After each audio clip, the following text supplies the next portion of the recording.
Hello dear friends, previous lecture में हम लोगों ने कंटिन्यूटी कंप्लीट कर लिया था। आज हम लोग अपना नेक्स्ट टॉपिक स्टार्ट करने जा रहे हैं डिफरेंशियबिलिटी। ठीक है, तो आज के टॉपिक में हम लोग क्लास 11th में जो डिफरेंशियबिलिटी पढ़े हुए हैं उसको हम रिकॉल करेंगे और कुछ उसका फैक्ट्स देखेंगे और एक्सरसाइज के कुछ प्रॉब्लम्स भी हम सॉल्व करेंगे। तो हेडिंग डाल लीजिए, क्लास 11th की चीज़ों को रिकॉल करिए। हेडिंग डालिए differentiability of a function, differentiability of a function at a point, function fx at a point x equal to a in its domain।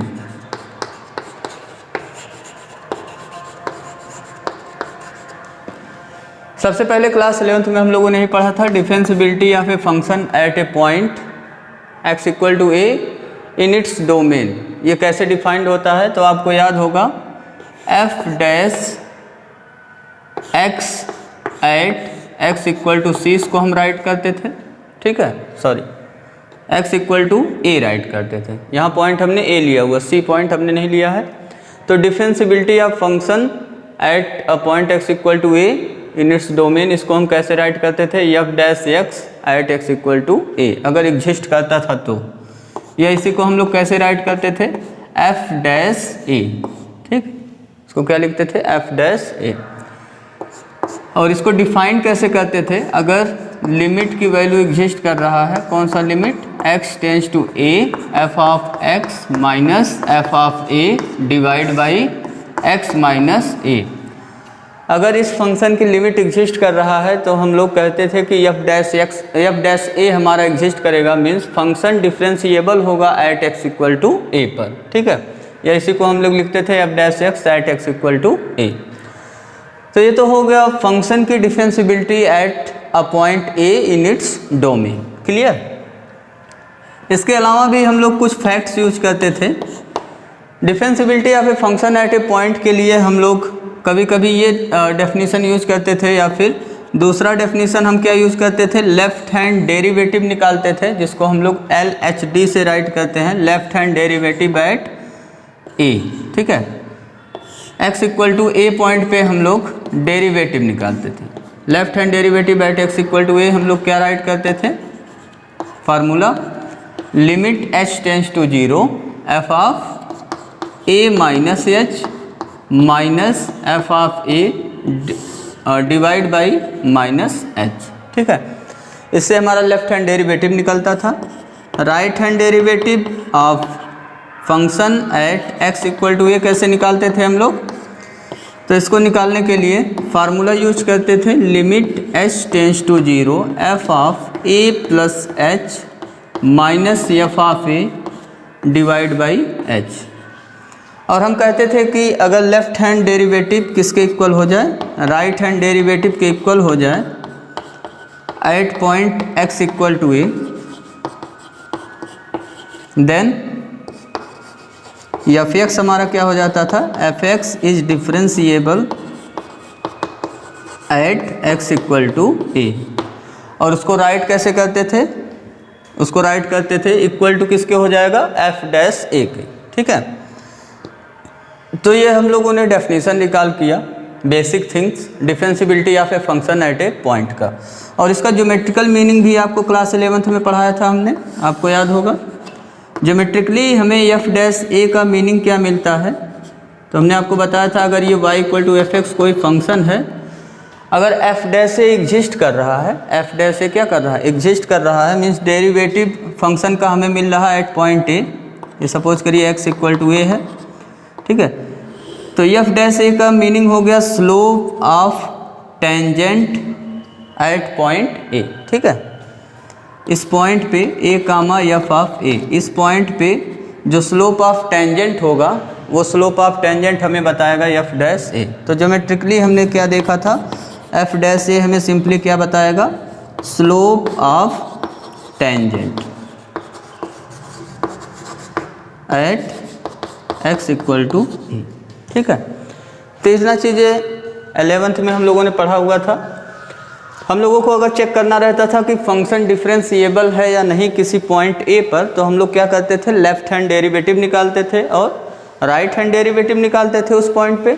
और अगर दोनों इक्वल आ गया तो हम लोग कहते थे कि फंक्शन डिफरेंशिएबल है पॉइंट पे, अदरवाइज फंक्शन डिफरेंशिएबल नहीं होगा। ठीक है, अगर left hand derivative does not equal to right hand derivative आ गया तो हम लोग कहते थे F X is not differentiable at X equal to A. ठीक, फिर हम लोगों ने पढ़ा था कि हमारा फंक्शन कब डिफरेंशिएबल होगा, means differentiability of a function पढ़ा था। ठीक है, तो ये तो हो गया differentiability of function at a point. Differentiability of function में हम लोगों को क्या देखना था कि फंक्शन डोमेन के ईच पॉइंट पे अगर डिफरेंशिएबल है तो हम कहते थे फंक्शन डिफरेंशिएबल हो गया। तो डिफरेंशिबिलिटी ऑफ ए फंक्शन में हम लोगों ने क्या पढ़ा था, हम लोग फर्स्ट प्रिंसिपल का यूज करते थे, आपको याद होगा, डिफरेंशिबिलिटी ऑफ फंक्शन एफ एक्स। ठीक है, कोई फंक्शन कब डिफरेंशिएबल होगा, या इसी को हम लोग बोलते हैं कोई फंक्शन डेरिवेबल कब होगा। ठीक है, या कहिए फंक्शन के पास डेरिवेटिव कब एग्जिस्ट करेगा। इसके लिए हम लोग निकालते थे limit h tends to 0 F of x plus H minus F of x upon h। ठीक है, ये हमारा था फर्स्ट प्रिंसिपल। और अगर ये लिमिट एग्जिस्ट करता था तो हमें किसके इक्वल इसकी वैल्यू मिलता था, एफ डैश एक्स के इक्वल मिलता था। ठीक है, या इधर लिखिए, आप लेफ्ट में लिख लीजिए, F dash X equal to हम लोग कैसे निकालते थे, limit H tends to 0 F of X plus H minus F of X upon H. Where H क्या हमारा, एच के बारे में आप जानते ही हैं, where H is very small positive number, very small positive number. ठीक है, तो अगर ये लिमिट एग्जिस्ट करता था तो हम कहते थे फंक्शन डेरिवेबल हो गया या फंक्शन डिफरेंशिएबल हो गया, और उसका डेरिवेटिव क्या हो गया, यही जो लिमिट आता था वो उस फंक्शन का क्या हो जाता था, डेरिवेटिव। ठीक है, और उसके बाद फिर हम लोगों ने कुछ फंक्शंस का फर्स्ट प्रिंसिपल यूज करके डेरिवेटिव निकाला था, आपको याद होगा। अब हम उनका डायरेक्ट फार्मूला पढ़ेंगे और उस फार्मूले को हम यहाँ पे यूज करेंगे। नेक्स्ट वीडियो लेक्चर में मैं आपको पढ़ाऊँगा चेन रूल, या आप कह सकते हैं उसी को डिफरेंशिबिलिटी ऑफ कंपोजिशन ऑफ फंक्शंस। तो यहाँ पे कुछ फंडामेंटल फार्मूले हैं, उसको आप राइट कर लीजिए, फंडामेंटल फार्मूले। फंडामेंटल फार्मूले में जो आपको मैं पहला फार्मूला लिखवाया था, आपको याद होगा, एक्सपोनेंट टाइप का फार्मूले थे। पहला फार्मूला किस टाइप का था, एक्सपोनेंट टाइप का। तो एक्सपोनेंट टाइप फार्मूले में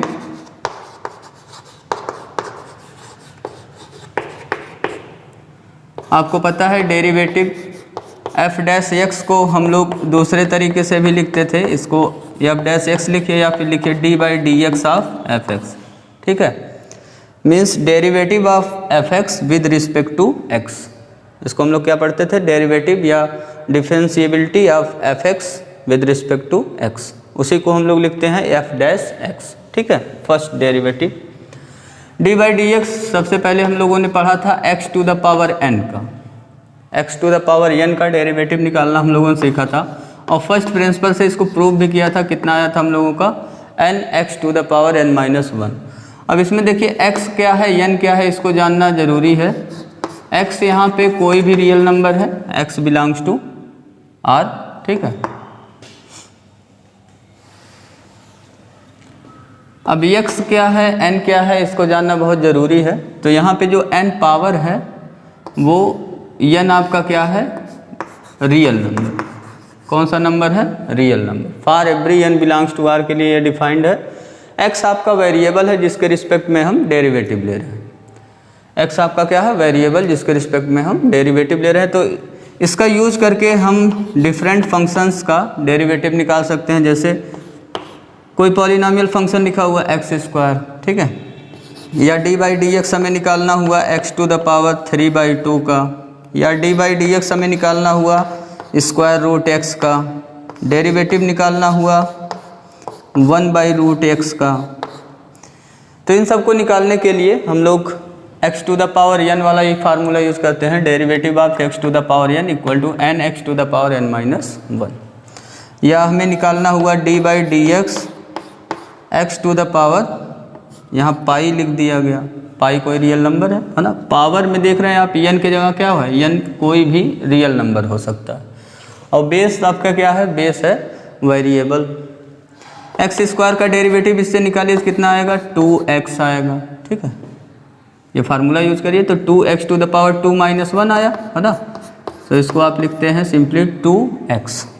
x टू द पावर 3/2 का निकालिए तो कितना हो गया, देखिए पावर जो n है वो पहले बाहर हो रहा है n, फिर x टू द पावर कितना हो रहा है, 1 पावर माइनस हो जा रहा है।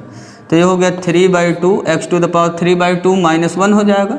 और उसको सॉल्व करेंगे 3/2 माइनस 1 को तो कितना आ जाएगा आपका 3/2 x to the power 1/2। Root x का डेरिवेटिव निकालना है तो रूट x का डेरिवेटिव आपको निकालने के लिए क्या करना पड़ेगा, इसको पहले x के पावर में राइट करना पड़ेगा एक्सपोनेंट फॉर्म में। तो इसको हम लिख सकते हैं x टू द पावर 1/2। फिर x टू द पावर 1/2 का x के रिस्पेक्ट में डेरिवेटिव निकालना है तो x to the power n का फार्मूला यूज़ करते थे हम लोग। ये कितना हो गया, half x to the power 1/2 minus 1। इसको सॉल्व करेंगे, half x to the power minus 1/2 आ गया। और इसको आप लिख सकते हैं 1/2 x to the power 1/2। Denominator में लेते आइए x to the power minus 1/2 को, ये आपका आ गया 1/2 रूट x। ठीक है, इसको हमने आपको डायरेक्टली भी याद कराया था क्लास 11th में कि रूट x का डेरिवेटिव क्या होता है with respect to x, 1/2 root x। और ये आपको याद भी रखना है, यहाँ पे भी लर्न रखना है। ठीक है, ऐसे 1/रूट x का आप निकाल सकते हो। ये होमवर्क छोड़ दे रहा हूँ, कैसे निकालोगे आप, डी बाई डी एक्स, इसको लिखोगे 1/x टू द पावर 1/2। फिर न्यूमरेटर में इसको ले जाइए, x टू द पावर कितना हो जाएगा, माइनस 1/2। तो ये x to the power n form का हो गया। आगे डेरिवेटिव आप निकाल लीजिए। ठीक है, तो यहाँ पे x to the power n का डेरिवेटिव आपको याद आया होगा कितना होता है, nx to the power n minus 1 where n is any real number. अब इसमें दो फॉर्म और लिख लीजिए, इसका यूज है डी बाई डी एक्स, जो आपको याद रखना है रूट एक्स। रूट एक्स का डेरिवेटिव हम डायरेक्टली अब क्या लिखेंगे, 1/2 रूट एक्स। कैसे आया वो आपको पता है, रूट एक्स को लिखेंगे x टू द पावर 1/2 और x to the power n का फार्मूला यूज़ कर लेंगे तो हमें मिल जाएगा। ठीक है, और derivative of x with respect to x क्या होगा, ये भी आपको राइट कराया गया था 11th में, 1 हो जाएगा। और derivative of x to the power 0, अगर x टू द पावर 0 को देखिए तो कितना हो जाएगा, x टू द पावर 0 का मतलब हो गया कांस्टेंट है ना, इसकी वैल्यू 1 हो जाएगा। और 1 का डेरिवेटिव क्या हो गया, 0। x की वैल्यू क्या होना चाहिए, यहाँ पे नॉन जीरो होना चाहिए, ये कंडीशन है। ठीक है, इसको आप यहाँ पे भी राइट कर सकते हो। ये कंडीशन कब हम यूज करेंगे, जब पावर n की वैल्यू 0 होने लगेगा। तो यहाँ से एक चीज़ हम लोगों ने देखा था कि कांस्टेंट का डेरिवेटिव क्या होता है, 0 होता है। कांस्टेंट नंबर का डेरिवेटिव क्या होता है, 0। वेयर यहाँ पे c क्या है, c इज एनी कांस्टेंट। ठीक है, तो ये हो गया आपको जो फार्मूला यहाँ पे आपको लर्न रखना है, जिसका हम यूज़ करेंगे डायरेक्टली। पहली बात तो ये समझिए, ये हम क्या पढ़ रहे हैं, फंडामेंटल फार्मूले जो क्लास 11th में पढ़े हैं, इसका यूज करके हम चेन रूल अप्लाई करेंगे। ठीक है, जब इस फॉर्म में हमारा आ जाएगा कोई भी चीज़ तो हम वहीं पे स्टॉप हो जाएंगे। x to the power n का डेरिवेटिव लर्न हो गया, रूट x का डेरिवेटिव आपको लर्न हो गया, x का derivative with respect to x learn हो गया, कांस्टेंट का डेरिवेटिव क्या होता है, 0 है ना। कांस्टेंट मतलब जैसे डेरिवेटिव आपसे पूछ लिया गया d by D x, a to the power b की वैल्यू बताइए क्या होगा। तो हमने आपको एक चीज़ और बताया है कि हम केवल 2 ही वेरिएबल यूज करेंगे, एक वेरिएबल x और एक वेरिएबल y। अगर कोई और भी वेरिएबल यूज होता है प्रॉब्लम में तो आपको क्वेश्चन में लिखा मिलेगा कि ये एज अ वेरिएबल वर्क कर रहा है। ठीक है, नहीं तो हम क्या क्या वेरिएबल यूज करते हैं, एक x वेरिएबल और एक y वेरिएबल यूज करते हैं। y को आपको बताया गया है कौन सा वेरिएबल हम बोलते हैं, y को बोलते हैं डिपेंडेंट वेरिएबल और x को हम क्या लेते हैं, इंडिपेंडेंट वेरिएबल। ठीक है, y equal to F x हमारा फंक्शन दिया रहता है। y equal to F x कोई फंक्शन दिया है तो इसमें x और y वेरिएबल्स हैं। y को क्या बोलते हैं डिपेंडेंट वेरिएबल, x को क्या बोलते हैं इंडिपेंडेंट वेरिएबल। तो अपने माइंड में फिट किए रहिएगा कि हम x और y को ही वेरिएबल यूज करते हैं। तो a to the power b में a भी कांस्टेंट नंबर है, b भी कांस्टेंट नंबर है, तो ये जो एक्सपोनेंट हुआ ये भी एक कांस्टेंट है, तो इसका डेरिवेटिव क्या हो जाएगा 0, क्योंकि कांस्टेंट का डेरिवेटिव क्या होता है 0। अब कुछ लोग गलती क्या करते हैं a to the power b को भी x to the power m से सॉल्व करने लगते हैं। ठीक है, ये गलती मत करिएगा कि a to the power b का डेरिवेटिव लिख दीजिए b a to the power b minus 1, ये हो जाएगा रॉन्ग। बिकॉज इसको अभी ध्यान से आप समझिए, तो यहाँ बेस में जो है वो वेरिएबल, बेस में x लिखा हुआ है, ये x क्या है वेरिएबल, ठीक है, और पावर में एक नंबर लिखा हुआ, कोई भी real number n belongs to r। ठीक है, और कुछ क्लियर हुआ होगा। ऐसे a to the power b का डेरिवेटिव 0 हो गया, d बाई डी एक्स जैसे लिखा हुआ है p to the power q, इसका भी डेरिवेटिव क्या हो जाएगा 0 हो जाएगा। ठीक है, क्योंकि यहाँ बेस में कोई नंबर लिखा हुआ है और पावर में भी हम देख रहे हैं कोई नंबर लिखा हुआ है, तो ये क्या हो गया कांस्टेंट। तो ये था पहला फार्मूला। अब दूसरा फार्मूला हम लोगों ने पढ़ा था एक्सपोनेंट टाइप में, e to the power x। Exponent और लॉग फंक्शन आपको यहाँ पे पढ़ना है क्लास 12th में, लेकिन एक्सपोनेंट और लॉग फंक्शन आपको 11th में भी पढ़ाया गया है और उसका हमने आपको डेरिवेटिव भी लिखाया, तो उसको भी इसी टाइम आप लर्न कर लीजिए। Derivative of e to the power x, e to the power x का डेरिवेटिव आपको लिखवाया गया क्या होता है e to the power x। Log और एक्सपोनेंट फंक्शन को हम फिर से यहाँ डिस्कस करेंगे। e to the power x का डेरिवेटिव क्या होता है e to the power x। अब इस पर अगर ध्यान दो, देखो बेस में हमेशा e ही होना चाहिए, बेस में हमेशा क्या होना चाहिए e, और पावर में जो होना चाहिए वो वेरिएबल x होना चाहिए। ठीक है, तो e की पावर x का derivative with respect to x क्या होगा e की पावर x। फिर उसके बाद हम लोगों ने पढ़ा था d by D x a to the power x। a to the power x का डेरिवेटिव क्या होगा, यहाँ a जो है a क्या है कोई पॉजिटिव रियल नंबर, a क्या हमारा कोई पॉजिटिव रियल नंबर है। अभी देखिए e नहीं है ना, a कोई भी नंबर है। a to the power x का डेरिवेटिव आपको लिखवाया गया है a to the power x log a base e। a क्या है यहाँ पे a ग्रेटर देन 0 है, एंड या यहाँ पे ऐसे लिख लीजिए a ग्रेटर देन 0 है, a की वैल्यू नॉट इक्वल टू 1 है। ये कंडीशन आपको बताया गया है बेस पर। ठीक है, a की वैल्यू पे। ठीक, अब यहाँ पे जो a की पावर x और e की पावर x, ये दो एक्सपोनेंट टाइप का फार्मूला आप देख रहे हैं, तो इसमें ये अप्लाई कैसे करेंगे आप, जैसे डेरिवेटिव अगर आपसे पूछा गया e की पावर x का, तभी आप e की पावर x लिखोगे।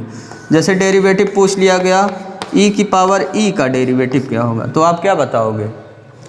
अब यहाँ पे देखिए बेस में e है, बेस में क्या है e, और पावर में x, पावर में वेरिएबल होना चाहिए, x क्या हमारा वेरिएबल इंडिपेंडेंट वेरिएबल, तो यहाँ पे वेरिएबल होना चाहिए। आप देख रहे हैं e है, e क्या है एक कांस्टेंट नंबर है, तो इसका डेरिवेटिव क्या हो गया 0। बेस में भी नंबर है कोई, पावर में भी नंबर है कोई, तो ये कांस्टेंट हो गया, कांस्टेंट का डेरिवेटिव 0। यहाँ देखिए बेस में e है और पावर में वेरिएबल है, तो e to the power x का डेरिवेटिव हम लोग जानते हैं, ये फार्मूला हमारा fundamental formula e to the power x। अब a to the power x को कैसे यूज करेंगे, अगर डेरिवेटिव पूछा गया, जैसे 2 टू द पावर x का डेरिवेटिव बताइए, डेरिवेटिव पूछा गया 1, ये 3 टू द पावर x का डेरिवेटिव बताइए, पूछा गया डेरिवेटिव बताइए 1/3 टू द पावर x का। तो ये सब जो यूज होगा इन सबको सॉल्व करने में, वो कौन सा फार्मूला यूज करेंगे a to the power x का। यहाँ बेस में हम देख रहे हैं ऐसा नंबर लिखा हुआ है जो ग्रेटर देन 0 है एंड नॉट इक्वल टू 1। तो 2 टू द पावर x का डेरिवेटिव क्या हो जाएगा, देखिए a to the power x का derivative a to the power x log a base e होता है, तो इसका हो गया 2 to the power x log 2 base e। और 3 टू द पावर x का ऐसे ही आप निकाल सकते हो, 3 to the power x log 3 base e। ऐसे 1/3 टू द पावर x का क्या होगा 1/3 to the power x log 1/3 base e। ठीक है, अगर आपसे पूछा गया log 2 टू द पावर 5 का डेरिवेटिव क्या होगा, सॉरी log नहीं 2 टू द पावर 5, एक्सपोनेंट अभी हम पढ़ रहे हैं, 2⁵ का डेरिवेटिव क्या होगा, तो आप क्या बताएंगे 0, यह कांस्टेंट नंबर है। अगर डेरिवेटिव पूछा गया a⁴ का क्या होगा डेरिवेटिव, तो यहाँ पे भी आप देख रहे हैं बेस में नंबर लिखा हुआ, पावर में भी नंबर है, जबकि इस फार्मूले में क्या है, बेस में a है, a क्या है, a पॉजिटिव नंबर है और a की वैल्यू इक्वल टू 1 नहीं है। बेस में a लिखा हुआ है, पावर में x लिखा हुआ है, ठीक है। तो a की पावर x का डेरिवेटिव क्या होगा, a power x log a base e होगा। तो a पावर a का डेरिवेटिव क्या हो गया 0, ठीक है। तो ये एक्सपोनेंट टाइप के जितने भी फार्मूले थे वो हमारे कंप्लीट हो गए। अब इसके बाद एक्सपोनेंट टाइप के बाद आपको पढ़ाया गया है लॉग टाइप का फार्मूला। लॉग का फार्मूला, लॉग फार्मूले में पहला फार्मूला आपको पढ़ाया था हमने क्लास 11th में, d/dx log x base e। इसका फार्मूला क्या होगा 1/x। ये सब फंडामेंटल फॉर्म चल रहे हैं, ठीक है। और x पे जानते हैं ये क्या कंडीशन है, लॉग केवल पॉजिटिव नंबर्स का निकलता है, तो x की वैल्यू क्या है ग्रेटर देन 0। और दूसरा फार्मूला लॉग पे बताया गया था d/dx log x base a। यहाँ बेस a देख रहे हैं आप, इसका फार्मूला क्या लिखवाया गया था आपको 1/x log a base e। और x पे वही कंडीशन है ग्रेटर देन 0। यहाँ जो बेस a है उस पर क्या कंडीशन है, a ग्रेटर देन 0 होना चाहिए और a की वैल्यू नॉट इक्वल टू 1। वही जो a⁴x में a पे कंडीशन था वही। तो ये लॉग का फार्मूला आपको बताया गया था। जैसे अगर आपका आ गया log x बेस 2, इसको डिफरेंशिएट करिए तो इसका डेरिवेटिव आप क्या बताओगे 1/x। ये log x base a type का है, 1/x log a के जगह पे देखिए कितना आ गया है 2, तो 2 बेस e हो गया, ठीक है। लॉग का भी फार्मूला आपका कंप्लीट हो गया, केवल इसमें 2 फार्मूला था।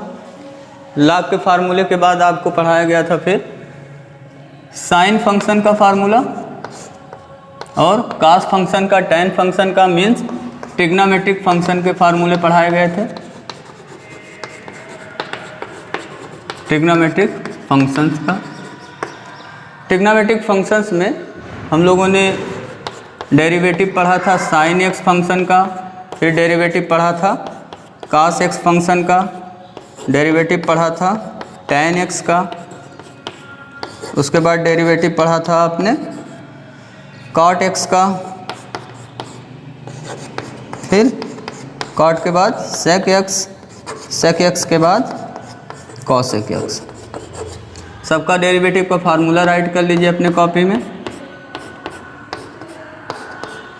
साइन का डेरिवेटिव क्या होता है कॉस एक्स, कॉस एक्स का derivative minus sine X, tan X का derivative sec square X, cot X का डेरिवेटिव कॉट एक्स का derivative minus cosec square X, sec X का derivative sec X tan X, cosec X का derivative minus cosec X cot X, ठीक है।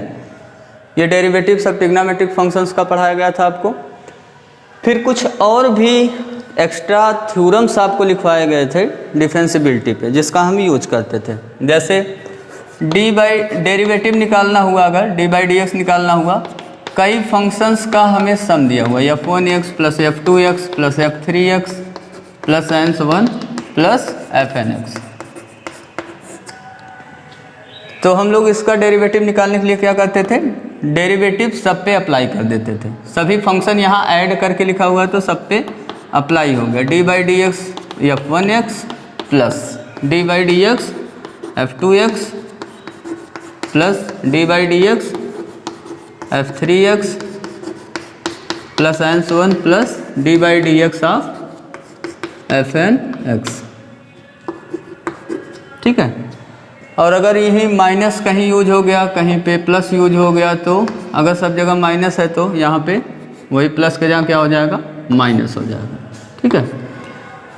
तो एक ये हम लोगों ने पढ़ा हुआ था थ्योरम्स में। दूसरा थ्योरम हम लोगों ने पढ़ा हुआ था, अगर डेरिवेटिव हमें निकालना हुआ, कोई 2 फंक्शन का प्रोडक्ट हुआ है, f कोई फंक्शन ऑफ x है और g भी आपका कोई फंक्शन ऑफ x है, ठीक है। तो इसका डेरिवेटिव निकालना है, इसको हम लोग बोलते हैं प्रोडक्ट रूल। या फिर इसको क्या बोलते हैं हम लोग, लेबनीज रूल, प्रोडक्ट रूल और